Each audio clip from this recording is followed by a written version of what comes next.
1편부터 4편까지 우리는 함께 35가지의 생존 물자를 배낭에 채워 넣었습니다. 식량과 정수장비, 방역도구, 그리고 통신수단까지. 이 과정을 끝까지 따라오신 분들은 이제 대한민국 일반 시민 중 상위 1% 안에 드는 완벽하게 준비된 사람이 되셨습니다. 여러분의 집은 이제 거대한 재난 앞에서도 끄떡없는 훌륭한 요새가 되었습니다. 이 일반적인 자연재해나 전염병, 창궐 같은 재난 상황이라면 이렇게 물자를 비축해둔 여러분의 집이 세상에서 가장 안전한 대피소입니다. 섣불리 밖으로 나가지 말고 집안에서 버티는 것이 생존의 정석이죠. 그런데 오늘 저는 그 요새를 완성한 안도감을 무참히 깨부술 전혀 다른 상황을 가정해 보려 합니다. 짐은 다 쌌습니다. 하지만 만약 여러분의 머리 위로 북괴의 진짜 미사일 공습 사이렌이 울리고 우리 동네가 폭격의 0점이 된다면 이야기는 완전히 달라집니다. 이때는 무조건 집을 버리고 뛰어야만 합니다. 이제 어디로 어떻게 움직여야 합니까? 무엇이 당신을 살리고 무엇이 당신을 죽일까요?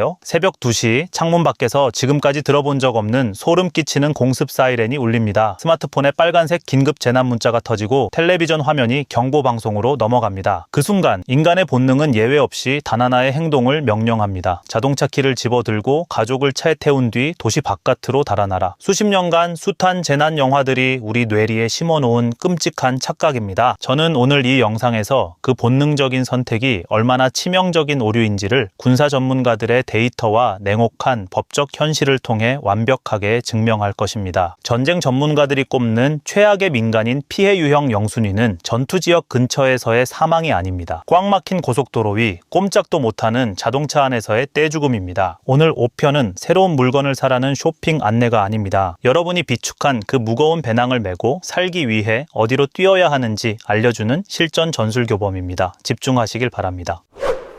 가장 먼저 짚어야 할 첫 번째 이유는 바로 대한민국의 법입니다. 전쟁이나 국가 비상사태가 선포되는 즉시 비상대비에 관한 법률 및 관련 시행령이 발동됩니다. 이 법에 따라 여러분이 몰고 나간 SUV, 화물트럭, 9인승 이상 승합차는 국가에 의해 즉각 합법적으로 징발됩니다. 이것은 일어날 수도 있는 가능성이 아니라 전시 작전계획에 명시된 현행법입니다. 군징발 담당관이 차량 인도를 요구할 때 이를 거부하면 전시명령 불복종으로 형사처벌을 받게 됩니다. SUV에 가족과 짐을 가득 태우고 톨게이트로 향하는 순간 도로 곳곳에 설치된 검문소에서 당신의 차는 국가에 귀속되고 가족들은 맨몸으로 길거리에 나앉게 됩니다. 자동차를 버린 사람이 오히려 더 멀리, 더 빠르게 살아남습니다.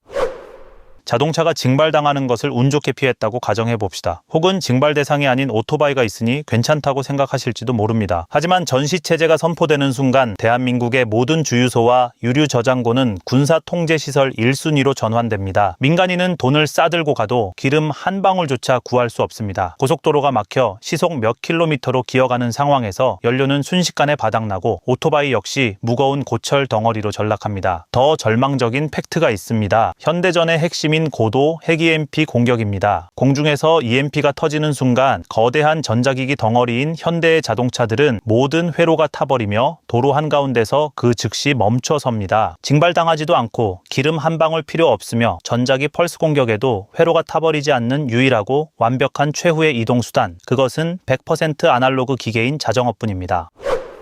2천만 명이 밀집한 수도권에서 전쟁이 발발하면 고속도로와 주요 간선도로는 수백만 명의 패닉 이주민이 쏟아져 나오며 완전한 마비 상태에 빠집니다. 움직이지 못하는 쇳덩어리들의 행렬이 수십 킬로미터씩 늘어섭니다. 이것이 북괴의 폭격기와 미사일 운용자 입장에서는 어떻게 보일까요? 넓고 직선적이며 밀도가 극히 높고 도망칠 곳도 없이 정지해 있는 세계에서 가장 거대하고 쉬운 표적입니다. 당신이 차를 타고 고속도로에 올라서는 순간 가장 안전한 곳으로 향하는 것이 아니라 적의 폭격 0점 한가운데로 자발적으로 걸어 들어가는 셈입니다. 자전거를 타고 좁은 골목을 누비는 사람만이 살아남습니다.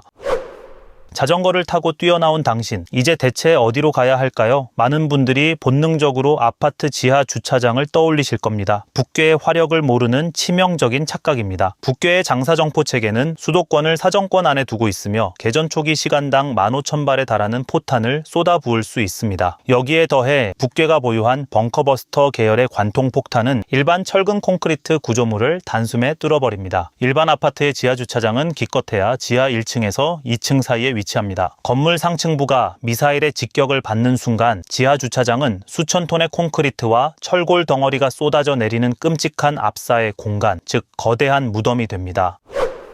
그렇다면 도심 속 진짜 벙커는 어디입니까? 답은 이미 우리 발 밑에 있습니다. 서울과 수도권의 지하철, 특히 5호선 이후에 건설된 깊은 노선의 역사들은 지하 4층에서 깊게는 8층, 땅속 50m 아래 위치해 있습니다. 이 역사들은 단단한 안반층을 직접 뚫고 건설되었기에 재래식 폭격은 물론이고 소형 전술핵의 충격파조차 견뎌낼 수 있는 극강의 방호력을 자랑합니다. 한국 정부의 공식 민방위 지침이 유사시, 즉시 가장 가까운 지하철역으로 대피하라고 명시한 것은 단순한 권고가 아닙니다. 수십 년의 군사 전략이 축적된 생존의 법칙입니다. 수도권이 아닌 지방에 거주하셔서 지하철이 없다면 어떻게 해야 할까요? 일반 아파트가 아닌 지하 3층 이하로 아주 깊게 파인 대형마트나 대형 병원의 주차장을 찾으십시오. 혹은 산을 관통하는 거대한 도로 터널이 수십 미터 안반으로 덮인 천연 방공호가 되어줄 것입니다.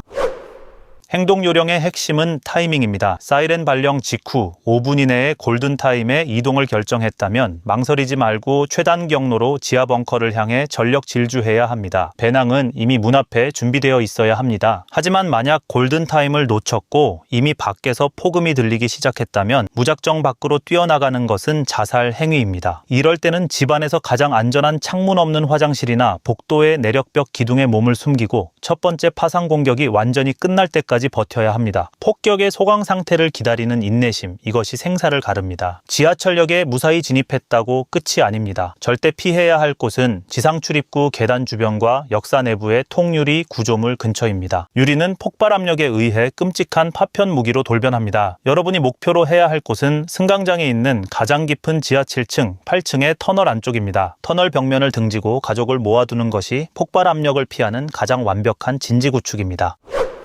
지하 깊숙이 내려온 여러분은 이제 외부의 포탄으로부터는 어느 정도 보호받습니다. 그러나 전문가들이 경고하는 것은 바로 이 다음부터입니다. 인간은 빛이 사라지면 무너지기 시작합니다. 완전한 암흑 속에서 수십 분이 지나면 방향 감각을 잃고 시간이 지나면 공포가 이성을 압도하기 시작합니다. 여기에 50m 지하의 대리석 바닥에서 전달되는 냉기는 수시간 안에 신체 냉각 증상의 초기 증세를 유발합니다. 폭탄을 피했지만 추위와 공포로 무너지는 것, 이것이 벙커 내 사상자의 상당 부분을 차지하는 현실입니다. 이 지점에서 딱 3가지만 말씀드리겠습니다. 여유가 되신다면 미리 챙겨두시면 압도적으로 유리한 물건들입니다. 첫째는 야광 스틱, 즉 케미컬 라이트입니다. 구부리는 것만으로 빛을 내며 가스 누출 위험이 있는 밀폐 지하 공간에서 화재 위험 없이 12시간 동안 가족의 얼굴을 확인시켜주는 생명의 빛이 됩니다. 둘째는 밀착형 고글 혹은 수경입니다. 폭격으로 손상된 환풍구를 타고 내려오는 시멘트 분진이 각막을 덮치는 순간 시야를 지켜줍니다. 셋째는 접이식 은박 폼매트입니다. 바닥의 냉기가 신체에 전도되는 것을 막아 신체 냉각을 예방합니다. 이 3가지 편의점과 마트에서 몇천 원이면 구할 수 있는 물건들입니다. 그런데 이 영상을 처음 보시는 분들 혹은 아직 아무것도 준비하지 못하셨다는 분들께 말씀드립니다. 1편부터 4편까지 저희와 함께 준비해 오신 분들의 배낭 안에는 오늘 이 3가지를 대체할 수 있는 물건들이 이미 들어 있습니다. 빛을 확보하는 도구도, 신체 온도를 지키는 장비도, 호흡기를 보호하는 물건도 이미 그 배낭 안에 있습니다. 지금 이 영상이 처음이신 분들은 채널에 있는 1편부터 차근차근 보시길 권합니다. 몇천 원짜리 물건 하나하나가 모여서 지하 50m 벙커에서도 버텨낼 수 있는 완전한 생존 키트가 완성되는 과정을 보시게 될 것입니다. 준비는 한 번에 하는 것이 아닙니다. 한 편씩, 한 가지씩 쌓아온 사람이 그 어둠 속에서 가장 오래 버팁니다.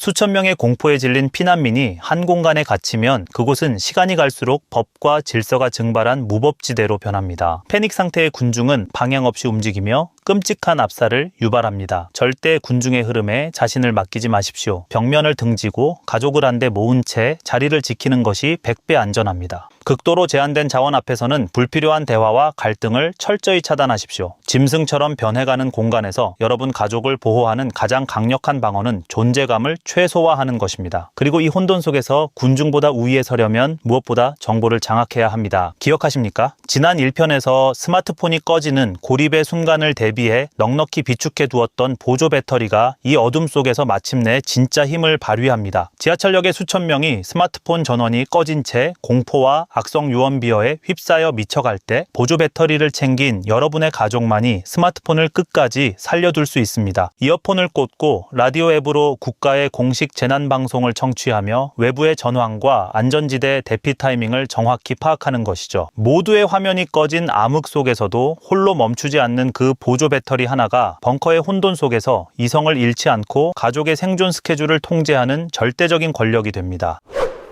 하늘에서 떨어지는 포탄과 미사일은 누구에게나 평등합니다. 그러나 그 위기 앞에서 살아남는 생존의 지식은 철저하게 불평등합니다. 물론 오늘 우리가 상상한 이 끔찍한 시나리오는 이 땅에서 2번 다시 일어나서는 안 될 비극이며 영원히 오지 않기를 진심으로 바랍니다. 하지만 평화는 바란다고 지켜지는 것이 아니라 최악을 대비할 때 비로소 완성되는 법입니다. 1편부터 4편까지 묵묵히 준비해둔 생존 물자와 오늘 5편에서 새롭게 숙지한 냉혹한 행동 요령, 이 모든 것을 머릿속에 결합한 여러분의 가족은 이제 어떤 최악의 상황이 닥치더라도 결코 쉽게 무너지지 않을 것입니다. 여러분은 패닉에 빠진 군중 속에서 가장 냉정하게 가족의 손을 맞잡고 살아남을 준비를 마친 쪽에 서 계십니다. 영상을 끝까지 보시면서 생존의 시나리오를 머릿속에 새기셨다면 흔들리지 않는 각오로 댓글에 5편 행동 요령 숙지 완료를 남겨주십시오. 그리고 아직 1편부터 보지 못한 소중한 가족과 지인에게 이 영상을 꼭 공유해 주십시오. 지식은 나눌수록 두려움을 지우고 더 많은 사람을 살립니다.